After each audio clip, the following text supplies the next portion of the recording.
ورحمة الله وبركاته. الحمد لله رب العالمين، والصلاة والسلام على سيدنا محمد صلى الله عليه وسلم وعلى آله وصحبه أجمعين. أما بعد، قال الله تعالى في القرآن العظيم: بسم الله الرحمن الرحيم. اقتربت الساعة وانشق القمر. صدق الله مولانا العظيم. எல்லா புகழும் அல்லாஹ் ஒருவனுக்கே உரித்தாகட்டுமாக. சலாத்தும் சலாமும் முஹம்மது ரசூலுல்லாஹி ஸல்லல்லாஹு அலைஹி வஸல்லம் அவர்களின் மீதும் அவர்களின் பாக்கியம் நிறைந்த உம்மத்தார்கள் மீதும் உண்டாவதாக. ரப்புல் ஆலமீன் அல்லாஹு தஆலா நாம் இன்றைய தினம் ஓதிய கேட்ட அனைத்து இறைவசனங்களுக்கும் நிறைவான நற்கூலியை அல்லாஹ் வழங்கி அருள் புரிவானாக. நம்முடைய கடந்த காலங்களின் பாவங்களை அல்லாஹ் மன்னிப்பானாக. வரக்கூடிய காலங்களில் அல்லாஹ் பாவத்தை விட்டும் நம்மை தூரப்படுத்துவானாக. கண்ணியத்திற்கும் மிகுந்த மரியாதைக்கும் உரிய பெரியவர்களே, அல்லாஹுடைய நல்லடியார்களே, இன்று ஓதப்பட்ட சூறாக்களிலே சூரத்துல் கமர் என்று ஒரு சூறா உண்டு. கமர் என்றால் சந்திரன் என்ற அர்த்தம். சந்திரன் என்ற பெயரிலே ஒரு சூறா. அந்த சூறாவினுடைய துவக்கத்திலே அல்லாஹு தஆலா இக்தரபத்தி ஸாஅத்து வன்ஷக்கல் கமர், கியாமத் நெருங்கி வருகிறது, சந்திரன் பிளந்து விட்டது என்று அல்லாஹ் குறிப்பிடுகிறான். அல்லாஹு தஆலா இந்த சந்திரனுடைய பிளப்பை மையமாக வைத்து இறக்கப்பட்ட சூறா தான் இந்த சூரத்துல் கமர் என்ற சூறா. இங்கே நாம் யோசிக்க வேண்டும், நபிகள் நாயகம் ஸல்லல்லாஹு அலைஹி வஸல்லம் அவர்களுடைய காலத்திலே ஈமானை வலுப்படுத்துவதற்காக, உறுதிப்படுத்துவதற்காக இறக்கப்பட்ட அற்புதங்களில் பல்வேறு அற்புதங்களில் ஒன்று ஸல்லல்லாஹு அலைஹி வஸல்லம் சந்திரனை பிளந்து காட்டினார்கள். நீங்கள் நபி என்பதற்கான ஆதாரத்தை நீங்கள் இப்படி செய்யுங்கள், இந்த சந்திரனை பிளந்து காட்டுங்கள் என்று அந்த மக்கள் சொன்ன பொழுது ஸல்லல்லாஹு அலைஹி வஸல்லம் தங்களுடைய விரல் அசைவிலே சந்திரனை இரு துண்டாக ஆக்கி அதை இரண்டு மலையிலே விழ வைத்தார்கள். மீண்டும் அந்த சந்திரன் ஒன்று சேர்ந்தது என்பது இது மிகப்பெரிய முஅஜிஸா. இந்த உலகத்திற்கும் நமக்கும் வேண்டுமானால் இது ஒரு பெரிய அற்புதமாக தெரியலாம். ஆனால் அல்லாஹுவை பொறுத்த வரையில் இது சாதாரணமான விஷயம். பொதுவாக எந்த முஅஜிஸாவாக இருந்தாலும் அல்லாஹ் அதை ஒரு சர்வ சாதாரணமாக ஒரு வார்த்தையை கொண்டு அல்லாஹ் சொல்லுவான், ஹுவ அலைய ஹய்யன், இது எனக்கு ரொம்ப லேசான காரியம் என்று அல்லாஹ் சொல்லுவான். அப்படி அல்லாஹு தஆலா சந்திரனை பிளந்த விஷயத்தை அல்லாஹ் அவ்வாறு சொல்கிறான். இங்கே நாம கவனிக்க வேண்டிய விஷயம், இக்தரபத்தி ஸாஅ, கியாமத் நெருங்கிவிட்டது, சந்திரன் பிளந்தது என்று அல்லாஹ் குறிப்பிடுகிறான். அப்படியானால் கியாமத்திற்கு முன்னால் இந்த உலகத்திலே நிகழ்கிற அற்புதங்கள், இந்த உலகத்தில் நடைபெறக்கூடிய அடையாளங்களில் சந்திரனுடைய பிளப்பும் ஒன்று. ஆனால் சந்திரன் பிளந்து கிட்டத்தட்ட 1500 வருஷம் ஆயிடுச்சு, இன்னும் கியாமத் வரவில்லை என்று சொன்னால் இந்த உலகத்தினுடைய ஆயுளை கவனித்து கிட்டத்தட்ட அது நெருங்கி வருகிறது என்று இதற்கு பின்னணியில் அர்த்தம் செய்வார்கள். ஆனால் நபிகள் நாயகம் ஸல்லல்லாஹு அலைஹி வஸல்லம் அவர்கள் கியாமத்தை குறித்து, அதன் நெருக்குதலை குறித்து சொன்ன விஷயங்கள் ஒவ்வொன்றும் அவங்க காலத்திலேயும் நடந்தது, அதற்கு பின்னாலும் வந்த காலத்தில் தொடர்ந்து நடைபெற்றுக் கொண்டிருந்தது. ஆனால் ஒன்று மட்டும் நிச்சயம், இந்த உலகத்தில் கியாமத்தை குறித்து, உலக அழிவை குறித்து இதுவரை இஸ்லாம் பேசிய அளவுக்கு துல்லியமாக வேறு எந்த மதங்களும் பேசியதில்லை. அப்படி ஒருவேளை அவர்கள் பேச முற்படுவார்களே ஆனால் அவர்களுடைய சித்தாந்தங்களும் அவர்களுடைய கருத்துக்களும் உலக அரங்கிலே பொய்யாகி போனது என்பதுதான் கடந்த காலத்தில் நாம் பார்த்தோம். 2000 உலகம் அழியும் என்று கிறிஸ்தவ உலகம் சொன்னது. அது என்ன ஆனது என்று நாம் பார்க்கவில்லையா? 2012 உலகம் அழியும் என்று மாயர்களின் காலண்டர்கள் கணித்தது. அதுவும் என்ன ஆனது என்று கடந்த காலங்களில் பார்த்தோம். அப்படியானால் கியாமத் என்று ஒன்று உண்டு என்பதில் இஸ்லாம் தெளிவாக இருக்கிறது. அது எப்படி வரும், அது எந்த நாளில் வரும் என்பதை தவிர்த்து விட்டு பார்த்தால் கியாமத்தினுடைய அத்துணையும் இஸ்லாம் தெளிவாக முன்வைக்கிறது. அது எந்த நாளில் வரும் என்பது மாத்திரம்தான் அல்லாஹுவினால் மறைக்கப்பட்டிருக்கிறது. அதிலும் கூட உலகத்தில் எந்த மதமும் பேசாத ஒரு வார்த்தையை இஸ்லாம் சொல்கிறது, லா தக்கூமு ஸாஅ இல்லா யௌமுல் ஜும்ஆ, கியாமத் அது வெள்ளிக்கிழமை வரும் என்று நபிகள் நாயகம் ஸல்லல்லாஹு அலைஹி வஸல்லம் சொன்னார்கள். ஆக கியாமத் நடப்பதற்கு முன்னால் இந்த உலகம் சந்திக்கிற மாற்றங்களை குறித்து நபி ஸல்லல்லாஹு அலைஹி வஸல்லம் நிறைய சொன்னார்கள். கிட்டத்தட்ட சஹீஹான ஹதீசுகளில் இருந்து மட்டுமே எடுத்து பார்த்தால் கியாமத்திற்கு முன்னால் இந்த உலகம் ஏறத்தாழ 131 அடையாளங்களை சந்திக்கும் என்று ஸல்லல்லாஹு அலைஹி வஸல்லம் சொன்னார்கள். கியாமத்துக்கு முன்னால குடும்பத்துல, சமூகத்துல, வியாபாரத்துல, தனி மனித நடவடிக்கைகள்ல, இபாதத்துகள்ல, இப்படி எல்லா விஷயங்களையும் சேர்த்து பார்த்தா கியாமத்துக்கு முன்னால் 131 அடையாளங்கள் உண்டு என்பதாக சஹீஹான ஹதீஸ்களிலே மட்டும் பதிவு செய்யப்பட்டிருக்கிறது. அதுல குறிப்பாக ஒரு 3 அடையாளங்கள், பொருளாதார ரீதியான மாற்றங்கள், புவியியல் ரீதியான மாற்றங்கள். இது சம்பந்தமாக ஹஜ்ரத் ரசூலுல்லாஹி ஸல்லல்லாஹு அலைஹி வஸல்லம் சொன்னது இன்றைக்கு நிதர்சனமாகிக் கொண்டிருக்கிறது. அதுல முதலாவது புவியியல் சம்பந்தமான மாற்றங்கள். நபிகள் நாயகம் ஸல்லல்லாஹு அலைஹி வஸல்லம் சொன்னார்கள், கியாமத்திற்கு முன்னால் புவியியல் சம்பந்தமாக மாற்றங்களில் மிக முக்கியமான ஒன்று அன் தஸூலல் ஜிபால் மின் அமாகினிஹா, உலகத்தில் பூமிகளில் இருந்து மலைகள் பெயர்த்தெடுக்கப்படும். மலைகள் பெயர்த்தெடுக்கப்படும். அதனுடைய விளைவுகள் என்ன தெரியுமா? கஸ்ரத்து ஸலாசில், அதிகமான நிலநடுக்கங்களை இந்த உலகம் சந்திக்கும். நாங்க சொல்லலாம் புவியியல் ரீதியான மாற்றங்கள் கியாமத்திற்கு முன்னால இந்த உலகம் சந்திக்கிற புவியியல் மாற்றங்கள். ஒரு காலகட்டத்தில் ஒரு 30-50 வருஷத்துக்கு முன்னால எல்லாம் ஹஜ் செய்ய போனா மக்காவை சுற்றி பூரா மலைகள் தான் இருக்கும். இன்று அந்த மலைகள் எல்லாம் பார்க்க முடியாது.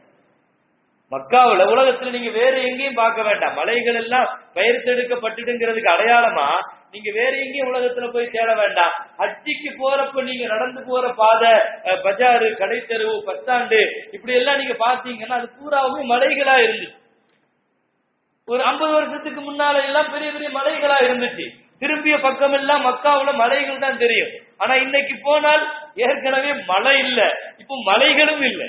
அந்த அளவுக்கு பூராவும் துடைத்து வைக்கப்பட்டு ரோடுகளாக, ஸல்லல்லாஹு அலைஹி வஸல்லம் சொன்ன மாதிரி அது பாதைகளாக மாற்றப்படும், ரோடுகளாக மாற்றப்படும், மக்கள் வசிப்பிடங்களாக மலைகள் மாற்றப்படும் என்று எவ்வளவு துல்லியமாக புவியியல் மாற்றங்கள் இந்த உலகம் சந்திக்கும் என்று சொன்னார்களோ மிக தெளிவாக இன்றைக்கு சந்தித்துக் கொண்டிருக்கிறது. அவ்வளவு ஏன் சபாவுக்கும் மருவாவுக்கும் சரி சேரமே, அதுக்கு பேரு என்னன்னா சபா மலையில இருந்து மருவா மலைக்கு நம்ம போறோம். எங்க மலை போறவங்களுக்கு தெரியும். சபா மலையும் காணும், மருவா மலையும் காணும். சும்மா மாடலுக்கு வச்சிருப்பாங்க, மலை இப்படித்தான் இருக்குன்னு சொல்லி ஒரு மாடல், அவ்வளவுதான். ஆனா நீங்க பாத்தீங்கன்னா சும்மா நார்மலான ஒரு இதுல போற மாதிரிதான் இருக்கும். அப்ப சஃபா மலை, குர்ஆன் சொல்ற சஃபா மலையே எடுத்துட்டாங்க, மருவா மலை எடுத்துட்டாங்க. 1000 காரணங்கள் சொல்லலாம், மக்கள் வசதிக்காக, மக்களுடைய சூழலுக்காக.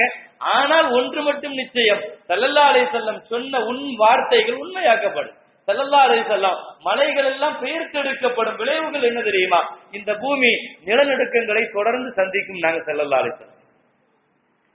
அலைஹி வஸல்லம் வாழ்ந்த காலத்துல இருந்து, இந்த அறிவிப்பு செய்த காலத்துல இருந்து இன்னைக்கு வரைக்கும் புவியியல் ஆராய்ச்சியாளர்கள், இஸ்லாமிய அறிவியல் அறிஞர்கள் அல்ல, புவியியல் ஆராய்ச்சியாளர்கள் தருகிற ஒரு கணக்கெடுப்பு என்ன தெரியுமா? உலகத்துல நிலநடுக்கங்கள் எப்படி வந்துட்டு இருக்குது? ரசூலுல்லாஹ் காலம் 671, 6வது நூற்றாண்டுல இருந்து இதுவரை இந்த உலகம் சந்திக்கிற நிலநடுக்கங்கள் என்று ஒரு பெரிய பட்டியல் இருக்கு. நீங்க பாத்தீங்கன்னா ஸல்லல்லாஹு அலைஹி வஸல்லம் சொன்னதுல இருந்து எப்படி இந்த நிலநடுக்கம் அதிகமாகுது. இப்போ 671ல இருந்து கணக்கெடுத்து 800 வரைக்கும், கிபி நான் சொல்றது கிபி 6ல இருந்து 800 வரைக்கும் மொத்தம் இந்த உலகம் சந்தித்த நிலநடுக்கங்கள் என்பது 3 நிலநடுக்கம் தான். டோட்டல் உலகத்திலே நிலநடுக்கம்னா 3 தான். ரொம்ப பெரிய ஆச்சரியம். அன்னைக்கெல்லாம் ஒரு நூற்றாண்டுல ஒரு நிலநடுக்கம் வந்து சின்ன பெரிய விஷயமா பேசுவாங்க. ஒரு நூற்றாண்டு பூரா ஸல்லல்லாஹு அலைஹி வஸல்லம் காலத்துல ஒரே ஒரு நிலநடுக்கம் வந்துச்சு, ரசூலுல்லாஹ் ஹயாத்தா இருக்கும்போது. ஸல்லல்லாஹு அலைஹி வஸல்லம் ஹயாத்தா இருக்கும்போது நிலநடுக்கம் சொல்லக்கூடாது. ஸல்லல்லாஹு அலைஹி வஸல்லம் ஹயாத்தா இருக்கும்போது பூமி லேசா ஆடிச்சு. ஸல்லல்லாஹு அலைஹி வஸல்லம் இப்படி தட்டுனாங்களாம், உஸ்குன் லம் யனி லக்கல் ஆன், அமைதியாயிரு, உனக்கு இன்னும் நேரம் வரலன்னாங்க ஸல்லல்லாஹு அலைஹி வஸல்லம். நிலநடுக்கத்துல ஸல்லல்லாஹு அலைஹி வஸல்லம் சொன்னாங்க, அமைதியாயிரு, லம் யனி, இன்னும் உனக்கு நேரம் வரலன்னாங்க. அதுக்கு பின்னால உமருல் கத்தாப் ரலியல்லாஹு ஆட்சி காலத்துல ஒரு சின்ன நிலநடுக்கம் வந்துச்சு மதீனால, அவ்வளவுதான். மதீனால ஒரு நிலநடுக்கம் வந்துச்சு. உமர் ரலியல்லாஹு கையில வச்சிருந்த ஒரு குச்சியை வச்சு தட்டி சொன்னாங்க, இனிமேல் நீ நடுங்குன்னு சொல்லி சொன்னா அல்லாஹ்வுடைய ரசூலின் சஹாபாக்கள் இருக்கிறாங்க இந்த பூமியில, இனி ஒரு தடவை நீ நடுங்குனா நாங்க எல்லாம் இந்த ஊரை காலி பண்ணிட்டு போயிடுவோம்னு சொல்லி சொன்னாங்க உமர் ரலியல்லாஹு. உமர் ரலியல்லாஹுடைய வார்த்தைக்கு கட்டுப்பட்டு இன்னைக்கு வரைக்கும் மதீனால நிலநடுக்கம் வராது. உலகமே கியாமத் வரைக்கும் நிலநடுக்கம் வராது. உமர் ரலியல்லாஹுடைய பாரம்பரியமான வார்த்தைக்கு இன்றைக்கும் கூட நைல் நதி கட்டுப்படுது. உமர் ரலியல்லாஹு அன்றைக்கு போட்ட கடிதம் தான், கியாமத் வரைக்கும் நீ ஓடணும்னு நான் ரப்பிட்ட கேட்கிறேன்னு சொல்லி சொன்னாங்க. நைல் நதி இன்னைக்கு வரைக்கும் வற்றாது, கியாமத் வரைக்கும் வற்றாது. அதற்கு உமர் ரலியல்லாஹுடைய வார்த்தை ஈமானிய வார்த்தை, ஈமானிய வெளிச்சம். அப்ப நிலநடுக்கம் 8வது நூற்றாண்டு வரைக்கும் வெறும் 3 நிலநடுக்கம் தான். 8ல இருந்து 1000 வரைக்கும் 200 வருஷம் நிலநடுக்கமே கிடையாது இந்த பூமியில. கிபி 1000 அந்த 200 வருஷத்துல நிலநடுக்கம் கிடையாது. அதுக்கு பின்னால கிபி 1000 இருந்து 1100 வரைக்கும் 100 வருஷத்துல 3 நிலநடுக்கம்.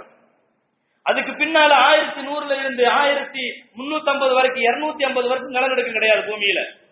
அதுக்கு பின்னால 13வது நூற்றாண்டுல 1, 14வது நூற்றாண்டுல 1. யோசிக்கணும், இதெல்லாம் ஒண்ணு ஒரு நூற்றாண்டுக்கு 1, 250 வருஷம் எல்லாம் இல்லாம இருந்திருக்குது.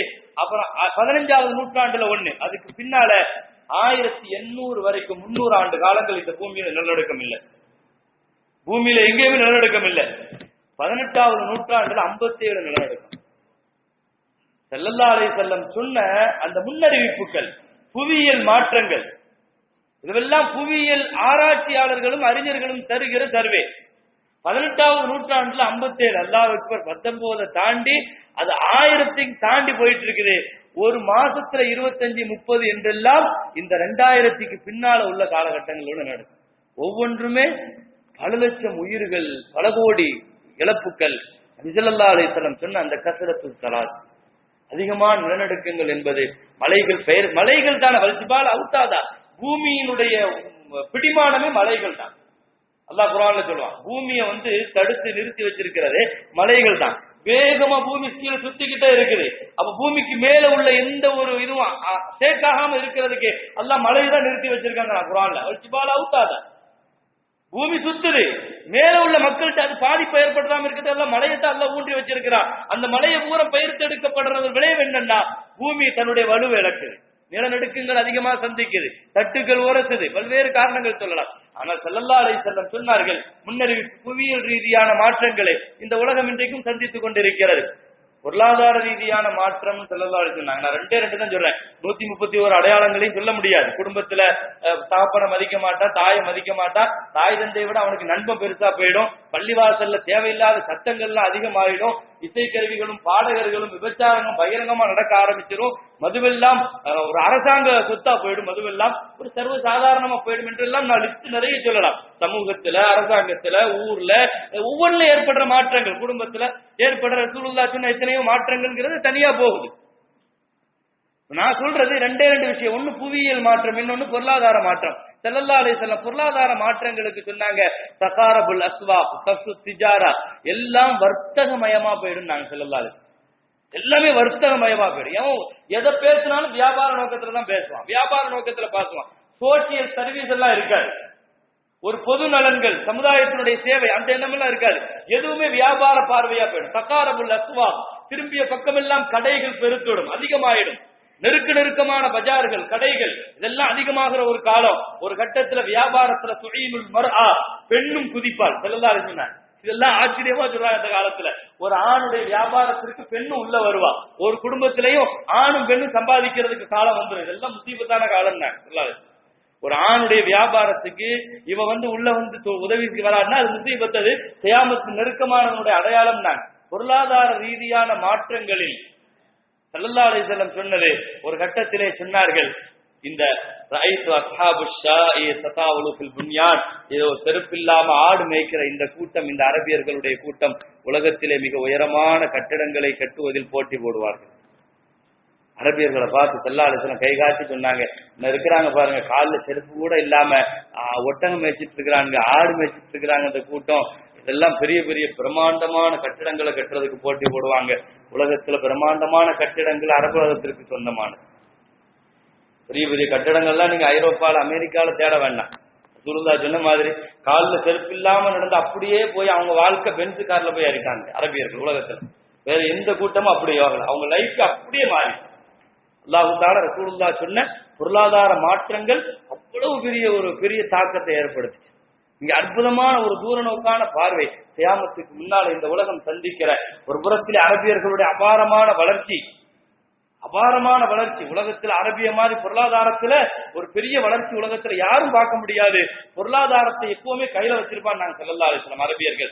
இன்னொரு புறத்துல சொன்னாங்க, ஈராக் தேசத்தை பத்தி சொன்னாங்க, ஈராக் தேசம் பொருளாதார நெருக்கடிக்குள் தள்ளப்படும் நாங்க கியாமத்துடைய நெருக்கத்துல. சஹாபாக்கள் கேட்டாங்க, ஈராக் வாசிகள் இஸ்லாமிய பாரம்பரியமான நாடு, அவர்களுக்கு பொருளாதார நெருக்கடி யார் கொடுப்பாங்க, முஸ்லீம் நாடுகளே விதிக்குமான்னு கேட்டாங்க.